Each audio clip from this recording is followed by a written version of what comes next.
Un jour, deux photographes ont décidé de partir dans le Grand Nord filmer les aurores boréales en 3D. Jean Mouette travaille à l'Institut d'astrophysique de Paris et chasse dans l'espace depuis des années, photographiant les galaxies et les éclipses solaires aux quatre coins de la planète. Thierry Legault est un astrophotographe renommé dans le monde entier que la NASA et les services secrets s'arrachent. Nous allons les suivre plusieurs semaines dans ce Grand Nord au large du cercle polaire, loin au-dessus du 69e parallèle. Nous allons vivre à leur côté, par moins 25 degrés, dans le noir pur et profond d'une nuit qui dure plus de 20 heures, isolés du monde par des centaines de kilomètres de glace et de neige. Ça tourne. 3, 2, 1, top. C'est parti. Vous découvrirez les faits scientifiques ainsi que les mythes et légendes de ces lumières qui dansent dans la nuit, les mystérieuses auroras borealis.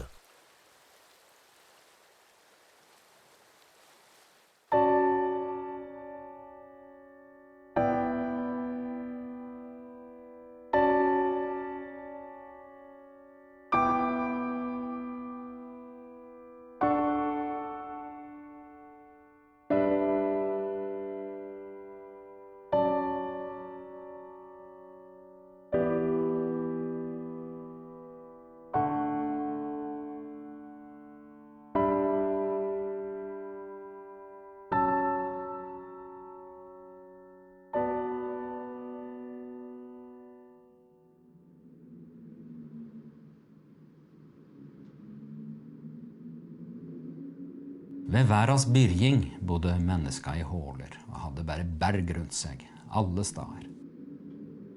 En dag så en av dem månen skine gjennom ei glipe og forsøkte å fange lyset. Han kleiv opp til overflata og oppdaga nordlyset som bølga på himmelen. Han klødde seg i hovedet, heva blikket og starta å klyve oppover lyset, helt til månen. Denne første mannen reiste fra mørket til lyset.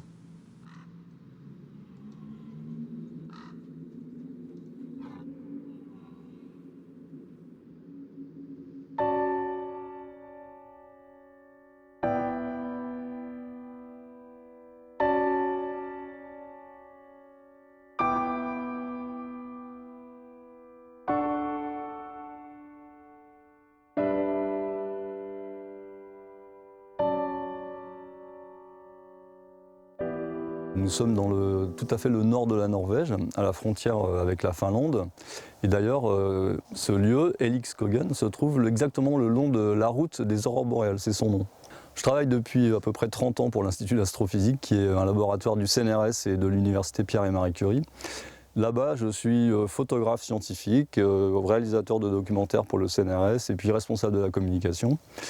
Et puis j'ai toujours été passionné par la photographie de nuit en particulier. Et j'ai toujours, depuis 25 ans, j'ai toujours aimé faire des photos la nuit, des photos du paysage, parce que être dehors quand tout le monde dort. Et puis la montagne, voilà, la montagne, les étoiles, c'est là que je me sens bien. On a choisi de venir ici à Helligskogen, parce qu'en regardant attentivement les cartes de la région du nord de la Norvège, et en particulier les cartes météorologiques, on peut trouver des endroits dégagés, où il n'y a pas trop d'arbres, pas trop de montagnes, et surtout où il n'y a pas de pollution lumineuse. On réserve nos voyages et nos séjours au moment de la nouvelle lune pour que le ciel soit bien noir et que le contraste des images soit optimum. Donc voilà pourquoi le choix de ce coin-là et de la Norvège.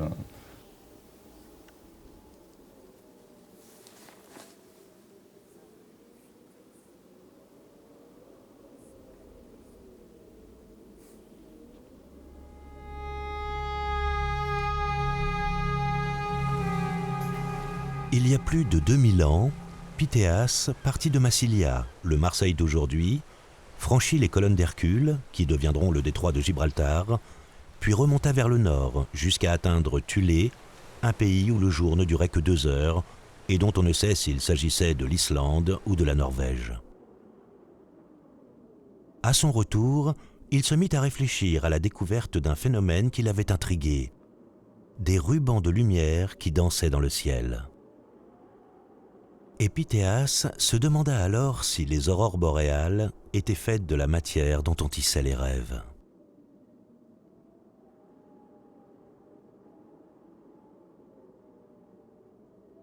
En fait, les aurores boréales sont la manifestation de la collision du vent solaire avec les pôles magnétiques qui excitent les gaz présents dans l'atmosphère.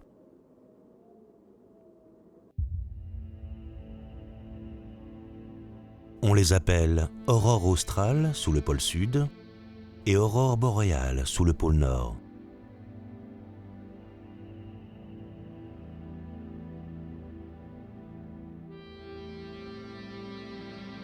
Elles sont visibles le long d'une couronne qu'on appelle l'ovale auroral, située entre 65 et 75 degrés de latitude nord, qui traverse la Scandinavie, l'Islande, le Groenland, l'Alaska et le nord de la Russie.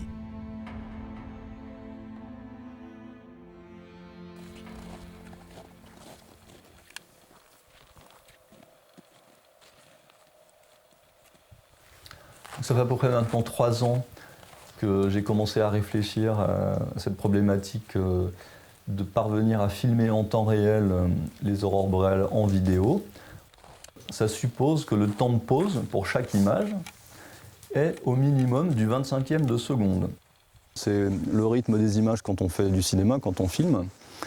Ceci dit, 25 images par seconde, ça veut dire que le temps de pause pour chaque image ne peut pas être supérieur au 25e de seconde. Et un 25e de seconde pour faire une photo d'aurore boréale, c'est vraiment très court. Il faut que l'appareil soit extrêmement sensible.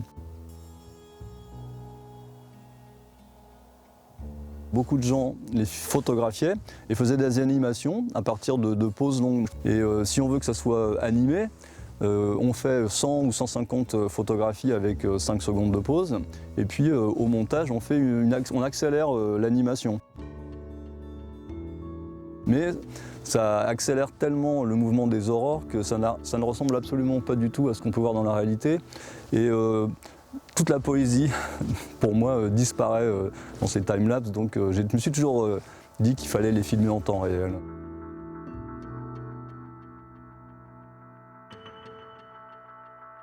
Quand j'ai commencé à me lancer dans ce projet de filmer les aurores en temps réel, j'ai pris contact tout de suite avec Jean Lillensten, qui est un scientifique à Grenoble, un spécialiste de la météorologie de l'espace. Et les aurores, paradoxalement, c'est déclenché par le Soleil. C'est le Soleil qui envoie des bouffées de particules dans l'environnement géomagnétique, donc l'environnement terrestre. Tout a commencé il y a plus de 4 milliards d'années, avec la naissance du Soleil, qui pèse à lui seul plus de 99% de la masse de notre système solaire. Son diamètre est d'1 300 000 km, alors que celui de notre petite planète n'est que de 12 641 km. Son noyau est une gigantesque centrale à fusion nucléaire qui transforme l'hydrogène en hélium en fabriquant du rayonnement, c'est-à-dire de la lumière. Donc le Soleil, c'est une étoile. Et comme toutes les étoiles, le Soleil envoie dans l'espace de la lumière, on en a l'habitude, mais aussi de l'électricité. On appelle ça le vent solaire. Et cette électricité, elle remplit tout le système solaire. Le Soleil émet en permanence un flux de particules électriques appelé vent solaire. Parfois, sous l'effet de variations magnétiques, des bouffées de ce vent solaire, plus rapides, plus denses, sont éjectées sous forme d'éruptions.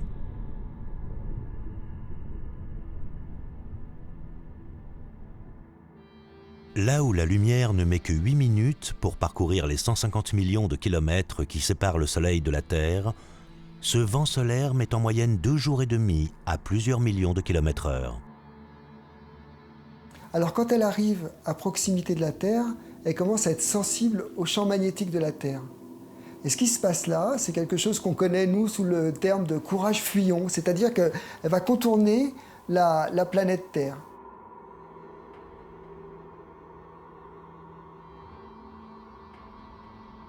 « 90% de ces particules sont déviées par le champ géomagnétique. Les 10% restants tournent autour et forment une ceinture de radiation.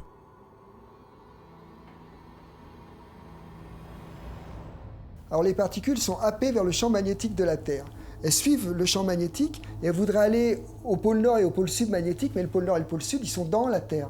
Donc en cours de route, elles rencontrent l'atmosphère de la Terre. Elles se concentrent sur un anneau autour du pôle nord magnétique et du pôle sud magnétique. Et puis, il y a une grosse partie des particules qui reviennent vers la planète et qui tournent autour de la planète. Et en tournant, elles créent un gros anneau de courant qu'on appelle la ceinture de Van Allen. En février 1958, James Alfred Van Allen, un physicien et astronome américain, fit l'une des premières découvertes de l'ère spatiale en explorant cette ceinture de radiation qui entourait la Terre. On l'appelle la ceinture de Van Allen. On commença alors à s'intéresser de plus près à ces mystérieuses lumières qu'on voyait danser sous les étoiles. Il existe un phénomène naturel assez inattendu que j'ai découvert sur Internet, bien sûr, qui s'appelle la musique de la magnétosphère. Alors ça veut dire qu'en fait, au moment où les aurores boréales se produisent, des ondes radio naturelles sont émises dans la magnétosphère, dans l'atmosphère de la Terre. Et ces ondes radio, on peut les capter avec ce petit récepteur-là. Et ça fait vraiment des bruits très intéressants et c'est assez poétique et vivant. Et c'est bon.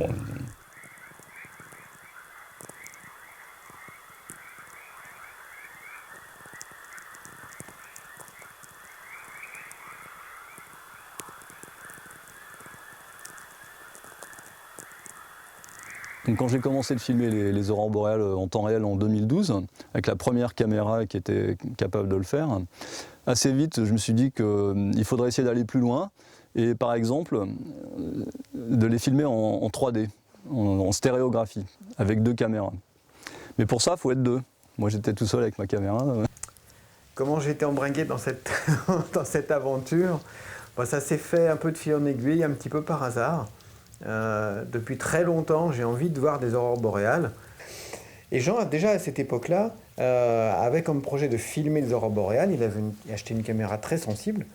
Et j'ai trouvé ça tellement novateur, enthousiasmant, que quand il m'a proposé de se joindre à lui pour filmer les aurores en 3 dimensions, j'ai dit oui tout de suite. Ça m'a permis à la fois de revoir des aurores et puis de participer à un projet en faisant quelque chose qui n'avait jamais été fait.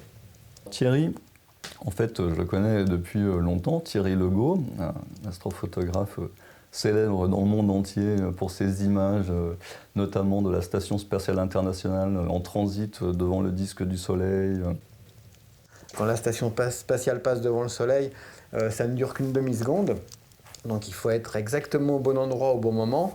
Et ça m'a permis de faire quelques images uniques qui m'a ouvert des portes à la NASA, des satellites espions aussi, que ça m'est arrivé d'en photographier. Donc ça m'a attiré des questions de quelques spécialistes à ce sujet-là. Et c'est la seule personne que je connaisse autour de moi qui soit à la fois compétent et qui soit motivé et assez fou pour venir passer toute la nuit par -20, plusieurs fois par an, dans la neige, à attendre que des aurores se manifestent, que le ciel se dégage. Vraiment, je connais personne d'autre avec qui ça aurait été possible. Oui, la 3D est un challenge pour nous dans le sens où, à notre connaissance, ça n'a jamais été fait. Et on a énormément de mal à se représenter la forme que ça peut prendre dans l'espace. Est-ce que c'est très étiré en hauteur?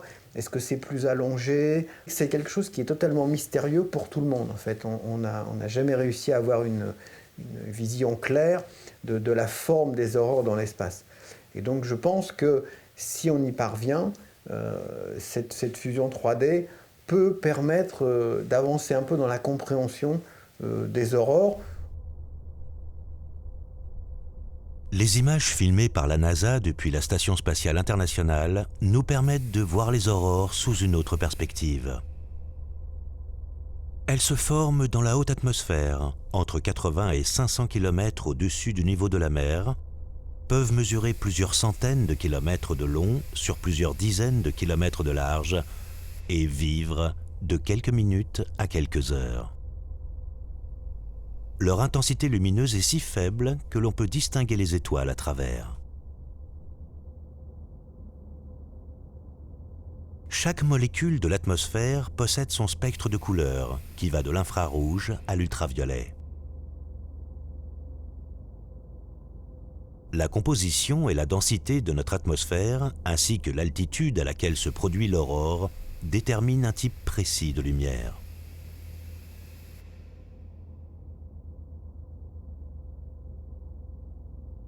Les couleurs que nous voyons sont donc un mélange de toutes ces lumières, exactement comme la lumière blanche est un mélange des couleurs de l'arc-en-ciel. Si la couleur dominante des aurores est le vert, les plus intenses présentent des tons violets à leur base. Leur capacité de mouvement est impressionnante.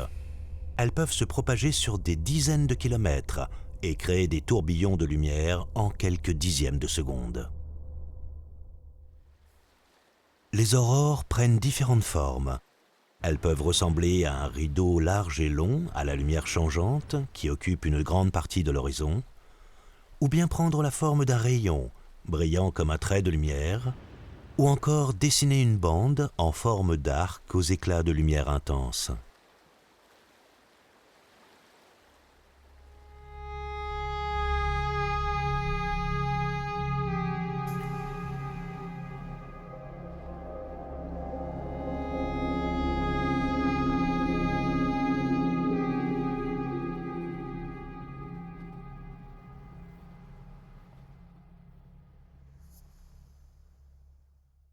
C'est en 1901 que le physicien norvégien Christian Birkeland, nominé 8 fois pour le prix Nobel de physique, inventa sa Terrella, petite terre en latin. Une machine qui permettait d'étudier les propriétés électromagnétiques de la Terre en reproduisant le mécanisme de formation des aurores polaires. Il y a un siècle, Christian Birkeland, qui était un physicien norvégien, a eu cette idée. Je me suis inspiré de son idée. Lui, ce qu'il avait fait, c'était mettre une petite buse électrique et puis il avait suspendu la sphère. Dans son imaginaire, les planètes, elles devaient être suspendues dans l'espace. Donc il l'avait suspendue, sa sphère. Et il a pu voir seulement une petite partie de ce qu'on peut voir avec la planète Terrella. Son expérience, il l'a appelée la Terrella.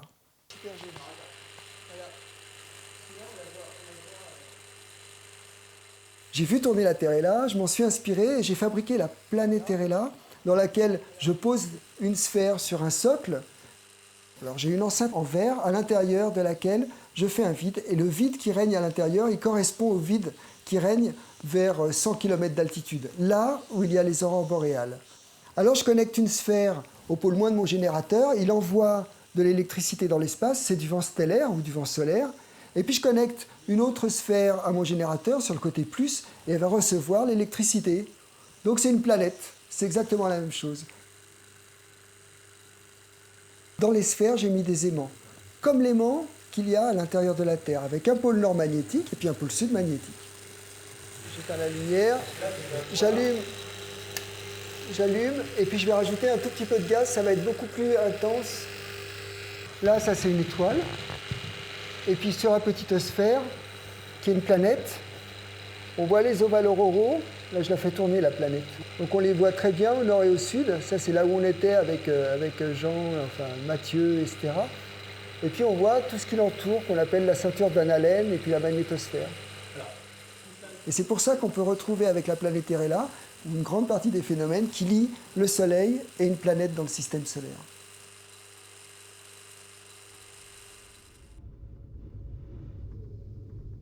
Quand on a commencé avec Thierry à essayer de filmer les aurores en 3D, on a mis au point une première expérience qui n'était pas très satisfaisante, une deuxième, on a tâtonné finalement. Moi je me suis dit que le moyen le plus simple, c'était d'avoir le champ, c'est-à-dire la portion de ciel la plus grande possible. Et au lieu de courir après les aurores, surtout à 5 km l'un de l'autre, filmer en même temps exactement la même chose, au lieu de courir après les aurores, avoir un objectif comme ça, là, un fisheye, œil de poisson, qui est une projection sphérique et qui permet de voir pratiquement tout le ciel. Et donc l'idée c'est, on met l'appareil avec le fisheye qui regarde exactement à la verticale, au zénith, et on attend que les aurores arrivent dans le ciel et on les filme.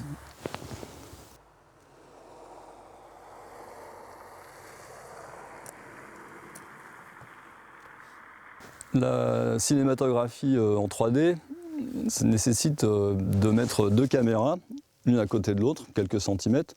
Ces quelques centimètres étant la distance qu'on a entre les 2 yeux. Ce qui permet au cerveau, à partir de l'image fournie par l'œil gauche et à partir de l'image fournie par l'œil droit, de recombiner ces 2 images et de donner la sensation de la perspective, de la profondeur. Mais pour des objets comme les aurores qui sont à 100, 150, 200, voire 400 km, 7 cm, ça ne suffit pas pour pouvoir voir les aurores, l'objet aurore, sous un angle un peu différent. Donc il faut mettre là plusieurs kilomètres entre les 2 caméras, entre les 2 yeux. C'est comme si on était une sorte de géant avec 5 km entre les 2 yeux.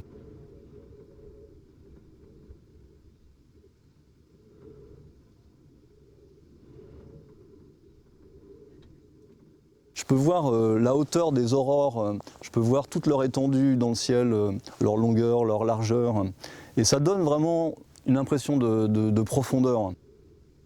Et l'idée de la 3D, c'est ça, c'est d'essayer de permettre aux gens qui ne viendront pas ou qui ne sont jamais venus voir des aurores sur place, d'avoir cette sensation de profondeur.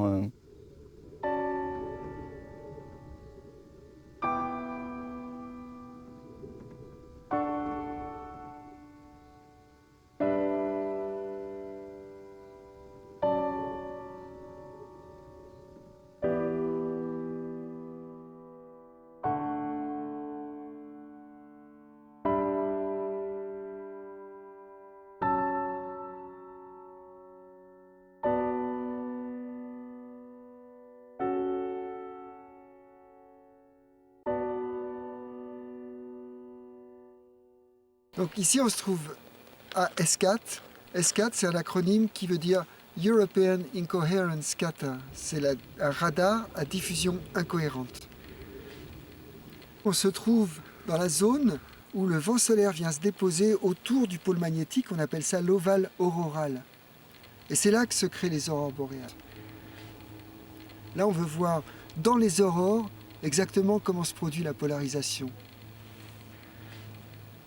Derrière moi, il y a une des antennes, elle fait 32 mètres de diamètre. Et elle peut bouger dans tous les sens avec un centre de contrôle qui est dans le bâtiment. En haut de l'antenne, on voit un cône inversé. De ce cône inversé, on envoie une onde qui va aller dans l'antenne. L'antenne, elle va le réfléchir, c'est un grand miroir parabolique et ça va partir dans l'espace. Alors elle va traverser les premières couches de l'atmosphère et à peu près vers 70-80 km d'altitude, elle va rencontrer un milieu dans lequel il y a de l'électricité en plus de l'air qu'on respire, de l'air neutre. Alors on envoie l'onde et puis on éteint tout de suite et on écoute comment ces particules, en tournant, elles émettent elles aussi une onde à la même fréquence et on écoute la déformation de cette onde qui est due à l'accélération ou au freinage dû aux collisions.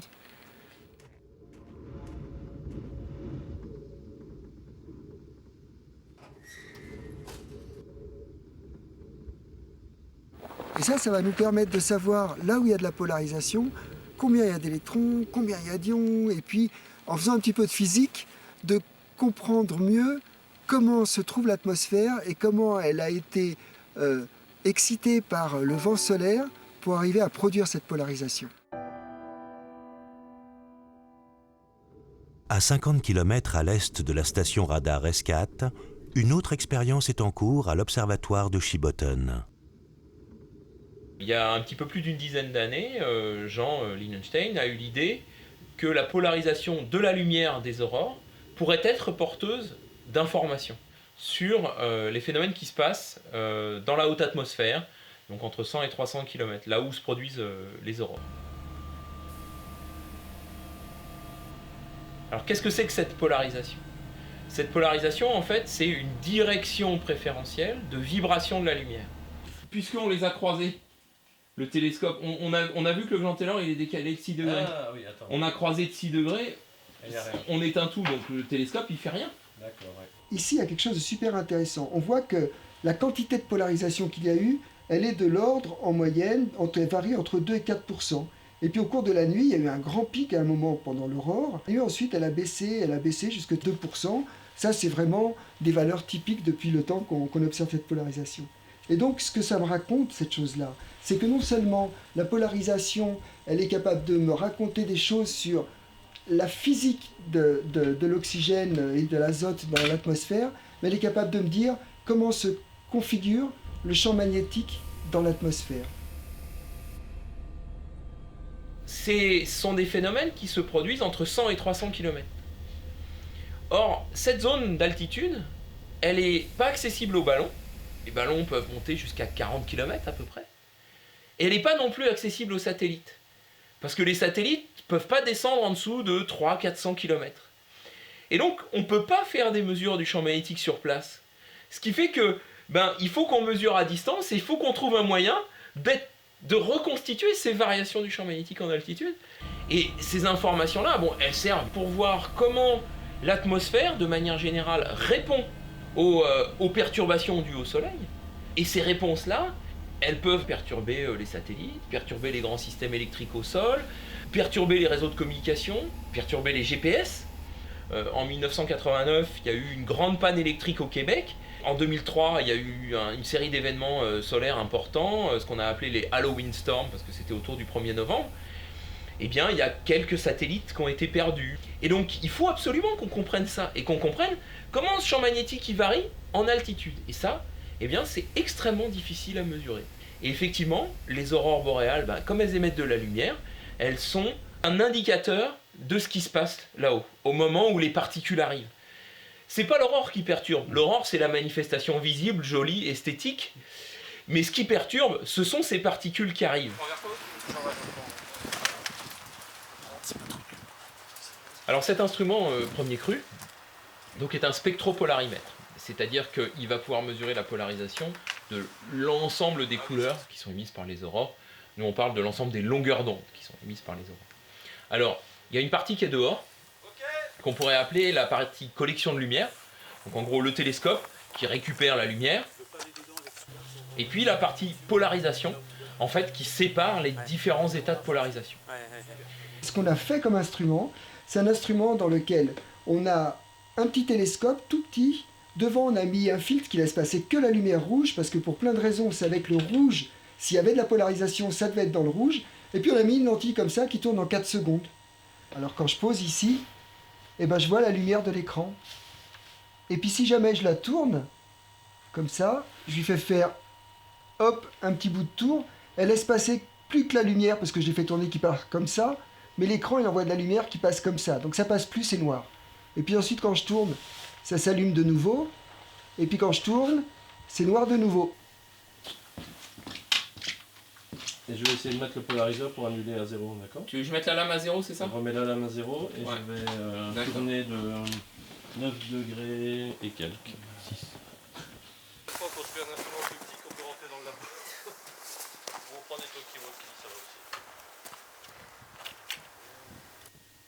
aussi. Tu mets le polariseur vertical et on cherche la position de la lame pour annuler. Une des deux voies. D'accord.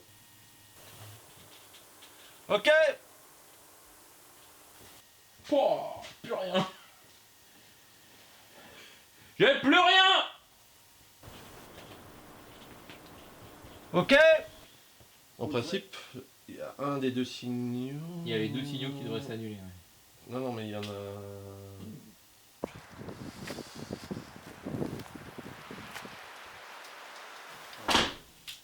Ouais, nettement moins bon, ouais. Ok, parfait. Donc je vais maintenant le fixer à 6 degrés. Et puis on enlève le gland Taylor. Effectivement, ce polariseur, c'est un filtre. C'est un filtre qui a une direction préférentielle, qu'on a étalonné en laboratoire. Ce filtre, on le cale sur l'objectif du télescope, et puis ensuite on le tourne pour essayer de trouver les références. Il faut le tenir. Ouais. On va remettre à l'horizontal. Tu le tournes comment en fait? Là, tu prends les vis. Ouais. Tiens l'autre. Ouais, ça y est, ça tourne. C'est bon, c'est bon. On revisse-le un tout petit chouille. Non, trop fort. Ouais, c'est bon. Impeccable. Mathieu, il a fait des manips sur Jupiter et on a trouvé que, c'est Mathieu qui en était le responsable, qu'on a trouvé qu'il y a aussi de la polarisation dans les aurores sur Jupiter. Donc il s'avère que cette histoire de polarisation, qui ressemble à pas grand-chose avec des petits instruments qu'on transporte un peu à la main, elle a une extension qui d'un seul coup nous ouvre les portes de l'univers autour de nous. La Terre n'est pas le seul corps céleste du système solaire qui crée ces aurores polaires. Il suffit qu'une planète possède une atmosphère et un champ magnétique pour que ce phénomène existe. Jupiter, Neptune ou Saturne en sont également pourvus. Sur Mars, il reste des zones magnétisées sur le sol, témoignant de l'existence d'un champ magnétique planétaire éteint il y a plus de 3 milliards d'années. Au-dessus de ces zones se produisent souvent des aurores teintées de bleu.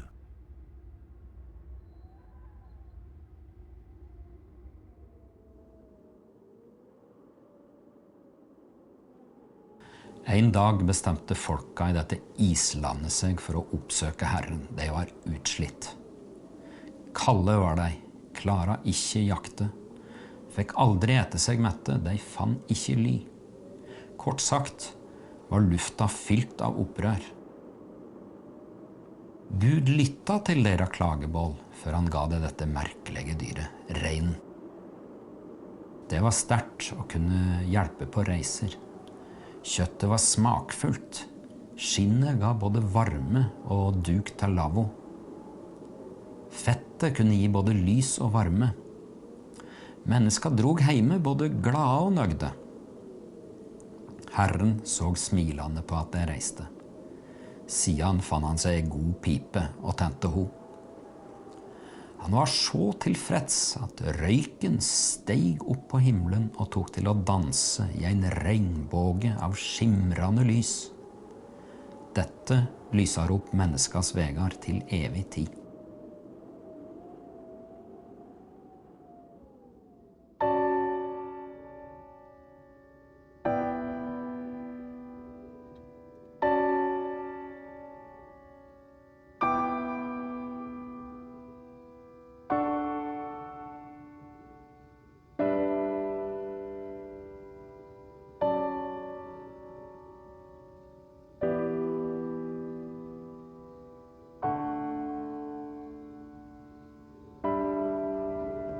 Tous les matins et tous les après-midi, on prépare la nuit. Et la nuit arrive très tôt ici, puisque dès 15 h, on commence à voir les premières étoiles en hiver. Donc dès la fin de matinée, on regarde des sites spécialisés qui nous permettent de voir à la fois si le ciel va être clair et s'il y a une chance que des aurores soient visibles en début de soirée, en milieu de nuit ou en fin de nuit. Qu'il y a un peu de vent, ça n'est pas grave, la température, on s'en accommode, c'est juste la couverture nuageuse, sachant que les aurores sont situées très très au-dessus des nuages, au moins à 50-100 km, voire beaucoup plus. Et donc s'il y a des nuages, on ne peut absolument pas voir les aurores. Ce qui nous amène parfois à faire 100-200 km dans l'après-midi pour trouver un coin où le modèle de prévision nous dit qu'il y a une chance d'éclaircie. En général, ça fonctionne plutôt bien. Ça c'est la Suède, ça c'est la Finlande, ça c'est la Norvège, et là c'est la Russie. L'échelle est quand même assez grande, et nous on est juste avant la frontière finlandaise ici. On voit que là où c'est blanc, partout où c'est blanc, c'est qu'il y a beaucoup de nuages, quoi. Donc il faut aller vers le plus vert possible, et en passant par les différentes nuances de gris. Et quand c'est foncé comme ça, c'est que c'est très peu épais. Quand c'est très blanc, c'est qu'il y en a une tartine. Et vert, c'est dégagé. Évidemment, on n'a pas tellement intérêt à faire des centaines de kilomètres. C'est moyen un peu partout et c'est un peu moins moyen ici. Donc autant t'en donner de chance. Autant rester dans le secteur, ici, les clairières ou ici à Elixkøgen.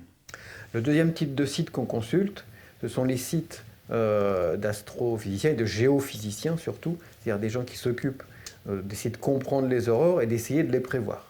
Donc le satellite ACE, qui est calé entre la Terre et le Soleil, qui nous permet d'anticiper sur les flux de particules qui viennent à peu près 45-50 minutes avant. Ça, c'était bien la nuit dernière, et là on repasse dans le positif, plus ou moins, il redescend, il ne sait pas trop ce qu'il veut, il oscille entre le positif et le négatif, ce qui n'est pas très encourageant. Et l'ovale auroral. Ça c'est une simulation, ouais. C'est pas une photo de l'espace, Oui, c'est une prévision, C'est une prévision. pour la demi-heure qui suit. J'ai rarement vu un ovale auroral aussi faible. Qui est tout petit et tout fin. On le voit à peine, donc c'est un peu terrible. Il faut attendre qu'il tourne vers nous, il est encore tôt. Ouais. On va voir, on aura peut-être une bonne surprise. On en a déjà eu souvent des bonnes surprises. Hein. Des mauvaises aussi, mais des bonnes quand même. Il y a un instrument particulier qui ne permet pas vraiment de prévoir les aurores à l'avance, mais qui est un excellent indicateur d'aurore, qui est le magnétomètre. Il mesure l'intensité du champ magnétique sur différents axes. Et quand il y a une perturbation géomagnétique, on voit des pics, on voit l'aiguille du magnétomètre qui s'affole, et on voit sur une, deux ou trois des courbes indiquées, des pics qui peuvent être très très violents. Ça peut faire vraiment des montagnes très très fortes qui montent très vite et qui redescendent très brutalement. Et on a noté qu'il y avait une corrélation extraordinaire entre la courbe et ce qu'on voyait dans le ciel. De toute façon, ça c'est la journée, donc il est toujours calme en journée.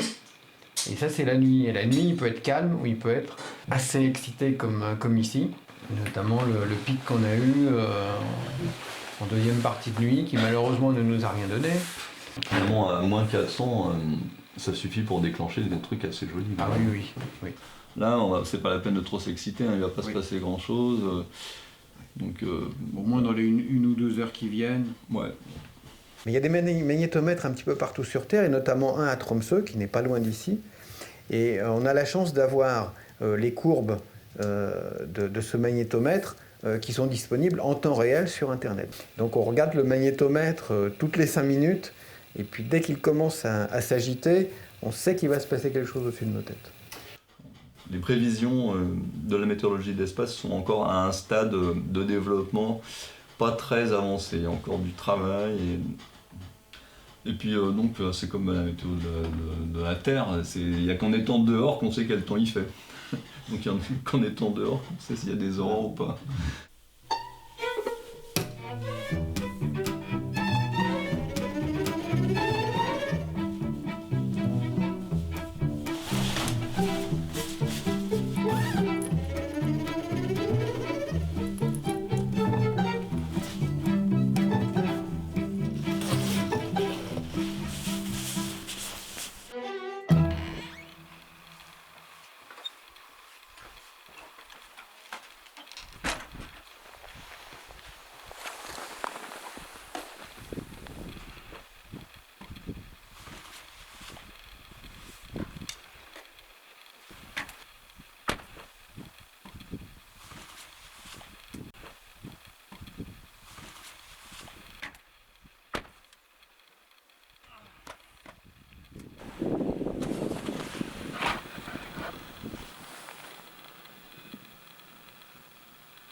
L'installation du matériel se fait de manière relativement rapide, il nous faut 10 à 15 minutes au total.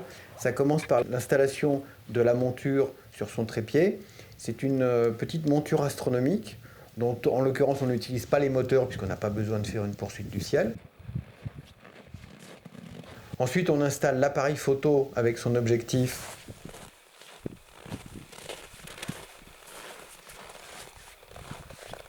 On installe sous la monture une batterie automobile.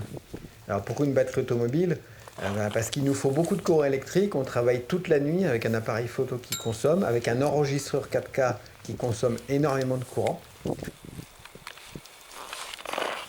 Ensuite vient l'installation de l'enregistreur 4K qu'on fixe sur le trépied de manière à ce qu'on ait une vision directe quand on est debout à côté de l'appareil. La dernière phase, c'est l'alignement de l'appareil photo sur le ciel. Attends, bouge pas, ça c'est ma coupe. Pour avoir une bonne chance de pouvoir combiner nos deux images en 3D, il faut que les appareils photo visent exactement dans la même direction céleste.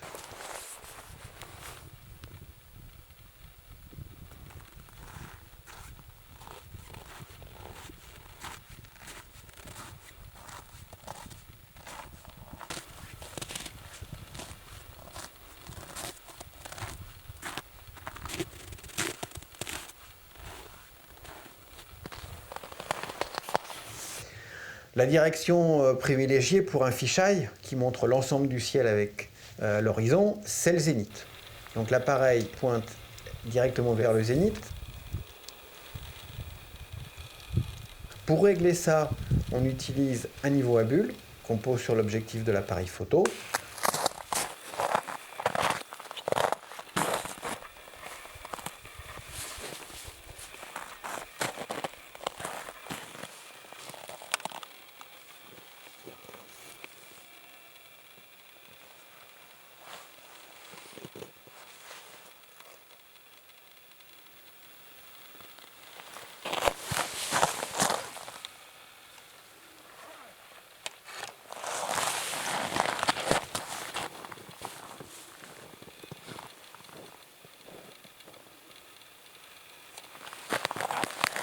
Le niveau à bulles nous permet de mettre l'appareil et son objectif à niveau sur les deux axes. Ceci étant fait, il faut aligner l'appareil sur le nord. Il faut que l'axe vertical de l'appareil soit nord-sud. On vérifie, on a la chance d'avoir l'étoile polaire, qui est très bien visible depuis la Norvège, aussi depuis la France. Et donc on cherche à placer cette étoile polaire qui est quasiment confondue avec le pôle nord céleste, donc qui est dans l'alignement nord-sud, sur l'axe vertical de l'image de l'appareil photo.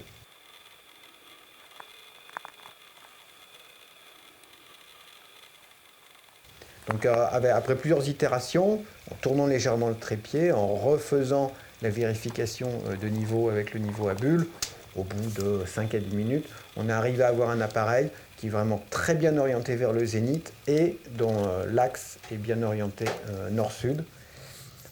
Donc en début de soirée, chacun s'est installé sur son spot d'observation, entre 5 et 10 km de distance. Et on attend que les aurores arrivent chacun de notre côté, à 5 km l'un de l'autre, on se parle par téléphone.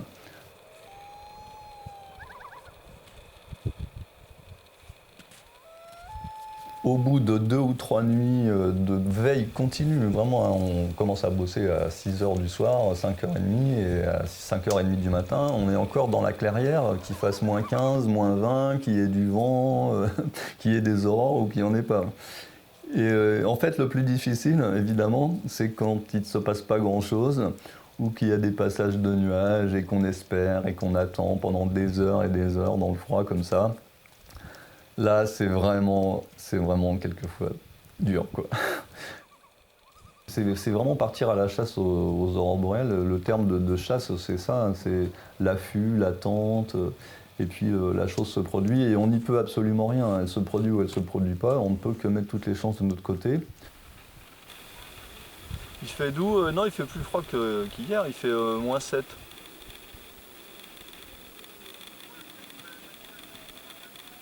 Bah, tout à l'heure, leur voiture, elle disait moins 7.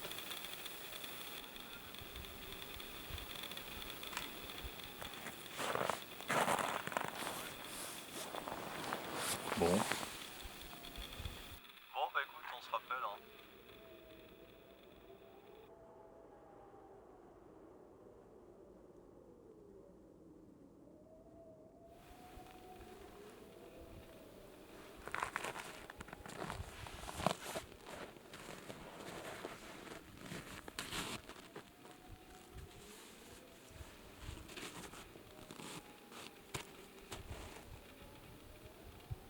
Et puis on attend. Et puis si on voit qu'il ne se passe toujours pas grand-chose au bout d'une demi-heure, 1 heure, et que Thierry contrôle le site internet de l'université de Tromsø sur lequel est affiché le magnétogramme, quand ce magnétogramme commence à s'affoler, là c'est le signe qu'il y a une tempête géomagnétique. Si on voit que ça plonge, là, branle-bas de combat. Je fonce à ma clairière, il rentre vite fait à la sienne, et là, On est le doigt sur la gâchette de l'enregistreur. 3, 2, 1, top. C'est parti. Ça y est. Ah ouais, là c'est... Ah là c'est beau, hein. C'est magnifique. Ouais.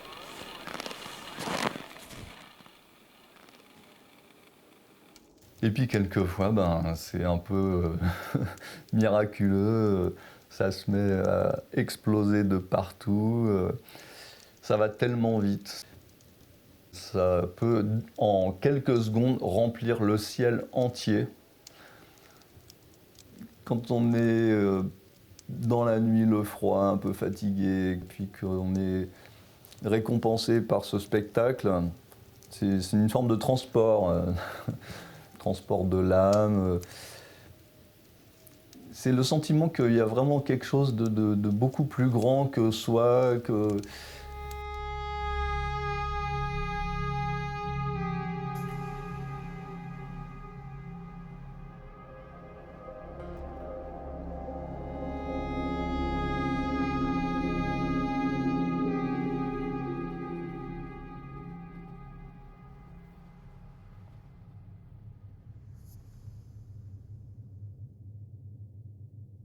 Alors, je pense que là, on est bien parti pour réussir notre manip d'aurore en 3D. On a un ingénieur, en particulier à l'Institut d'astrophysique, qui travaille sur les images pour corriger la distorsion qui est due au fisheye, aux objectifs, pour essayer de faire des paires d'images stéréographiques. Et après plusieurs mois de réflexion, d'essais, de tentatives, on est en train de réussir à corriger ces distorsions. Et on va produire les premiers couples d'images en 3D d'aurore boréale. Et même, je pense que c'est une première mondiale.